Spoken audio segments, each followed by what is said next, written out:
This is the last few hours of the Canada Post picket line in Nanaimo before striking employees go back to work at 8 a.m. on Tuesday. That's not the decision we wanted to hear. Workers here are very upset.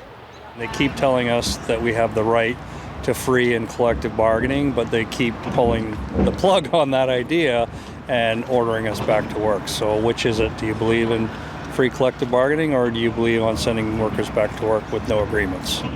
Canada Post is warning of delays into the new year as it clears out the backlog of mail-in parcels. Islandish is a boutique in Nanaimo which usually ships through Canada Post.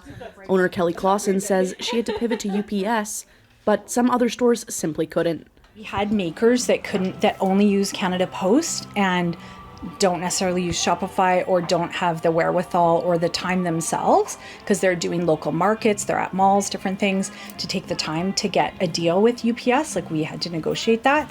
So to see that in our small business community where it's been a rough 5 years. Clausen says it underscores the importance of a postal service. I think of other small businesses. So yeah, I think it's important to be able to rely on a postal service and just convenience of how many places they had where it was possible to mail or exchange goods. That is not the case for all the other options. So the local union rep says they know their strike hit some local businesses hard. We just were hoping that by going on strike, we would get Canada Post back to the table quicker with a better offer.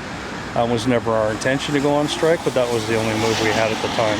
Still, the union will be challenging the order in mid-January, but for now, it's back to work under the old contract. Claire Palmer, CBC News, Nanaimo.